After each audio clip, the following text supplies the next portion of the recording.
Hello, and welcome to Staying Awake. I have a sleeping disorder. I can't tell the difference between my waking life and dreams. Hello, and welcome to Staying Awake. Embrace the chaos. Disney Plus'un 2022-ci ildə yayınlayacağı ilk Marvel serialı Moon Knight bir çox insan tərəfindən tanınmadığı üçün bu personaj haqqında bilinməyənləri bir neçə başlıq altında sizə təqdim etmək istəyirəm. 1.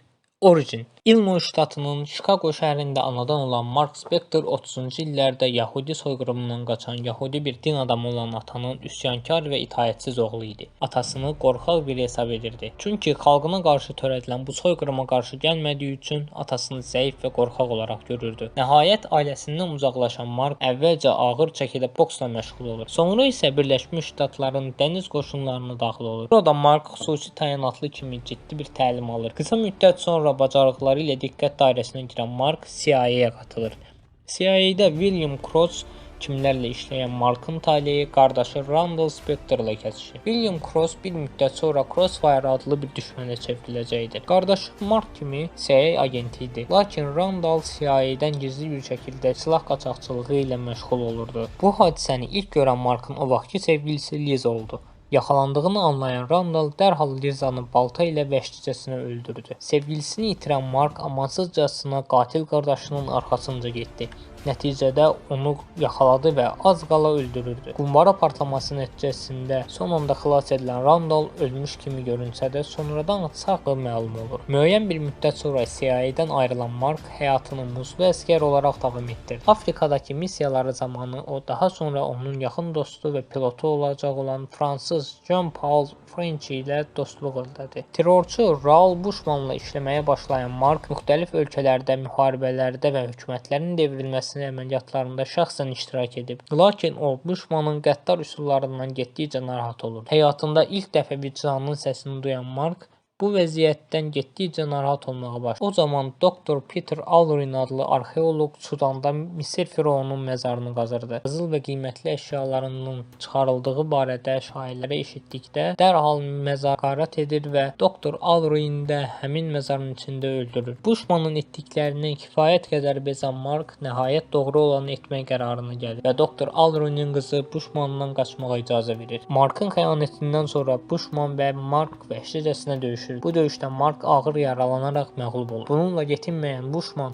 onu səhranın ortasına ataraq ölümə tərk edir. Markın bədənini Dr. Alrinin qızı Marlene tapır və atasının adamlarının köməyi ilə qədim məzara Misirin ay tanrısı olan Konşunun heykəlinin yanına qoyurlar. Bushmanın döyüşündən yaralarına və səhranın gücünə daha dözə bilməyən Mark Konşunun heykəlinin altında vəfat edir. Markın ölümünə daha dözə bilməyən Marlene Markın cəsədi üzərində ağlamağa başlayır. Ölümündən dərhal sonra qisas tanrısı Konşu ilə qarşılaşan Mark onun təklifini qəbul edir və Konşunun qisas cəngavəri kimi yenidən dünyaya gəlir. Ay tanrısı Konşunun heykəlindəki gümüşü ağ plaşı üzərinə taxır və ifşa olmaması üçün ətraf tapdığı bir parça ilə üzünü örtür. Mark yenidən Bushmanı tapır və onunla döyüşərək bu səfər qalib gəlir. Beləliklə Moon Knight'ın ilk qisası alınmış olur. 2. Yaradılış hekayəsi.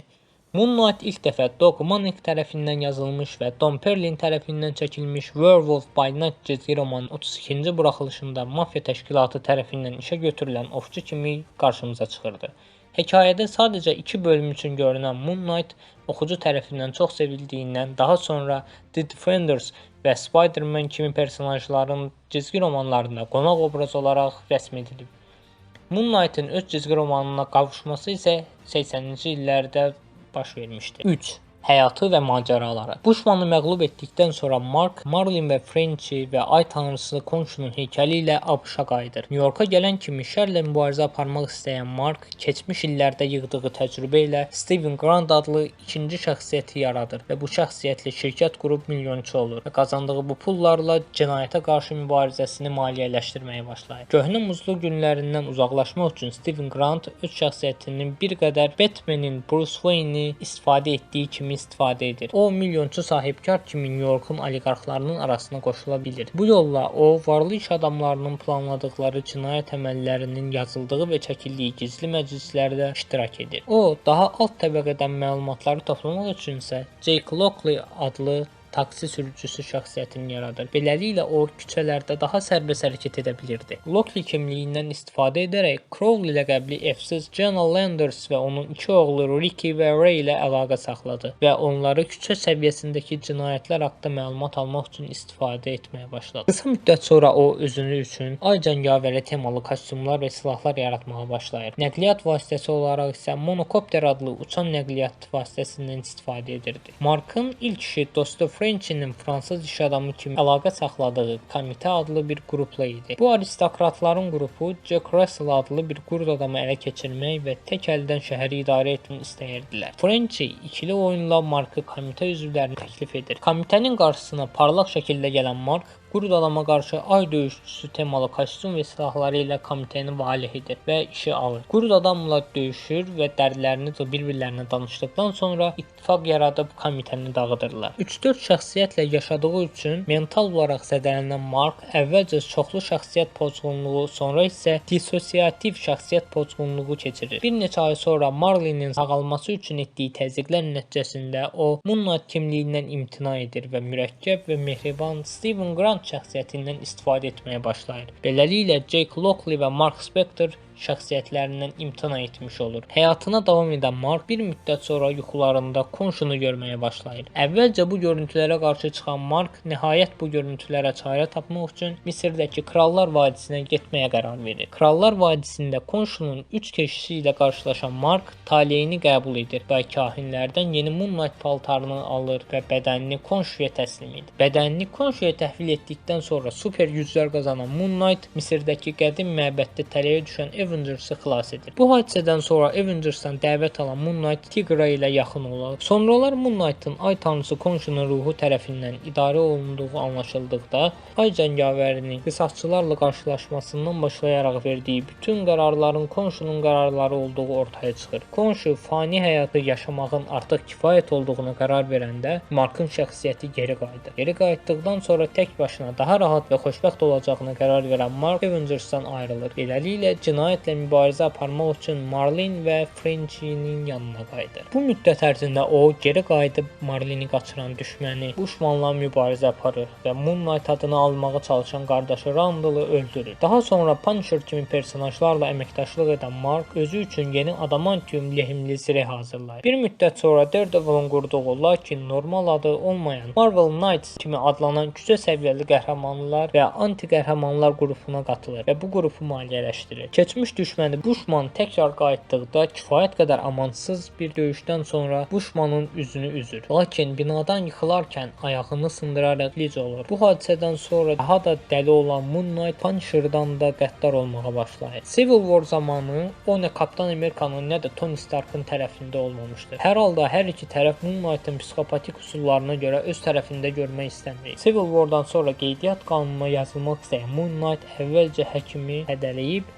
daha sonra isə lisenziyalı cinayətkarları vəhşicəsinə öldürməyə başlar. Rain sonunda Osborn'un çöküşü və qəhrəmanların yenidən yüksəlişi dövrü olan Heroic Age-də Steve Rogers tərəfindən gizli bir komanda olan Secret Avengers'a dəvət alır. Komanda ilə yolları ayrıldıqdan sonra West Side'da fəaliyyət göstərən Moonlight çılğınlaşaraq zaman-zaman Hörümçək Adam, Wolverine və Kapitan Amerika kimi qəhrəmanları öz tərəfində görməyə, bəzən isə özünü onlar hesab etməyə başlayır. Bu çətin günləri geridə qoyub evinə New York'a qayıdan Moonlight ikinci şəxs kimi bacarıqlı detektiv Mr. Knight'ı yaradır və xırda cinayətkarlara qarşı mübarizəsini bu üsulla davam etdirir. 4.